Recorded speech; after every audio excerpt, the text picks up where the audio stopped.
Two freedivers find treasures of the Roman Empire. Two amateur freedivers discovered a treasure trove of gold coins, perfectly preserved from the Roman Empire, and one of the largest collections ever found in Europe. According to the Times, they were actually trying to clean up the underwater debris.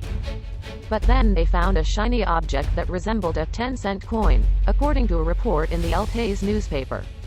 After reporting their find to local authorities, a team of scuba divers and archaeologists found a total of 53 gold coins, 3 nails, and some remains that looked like chests.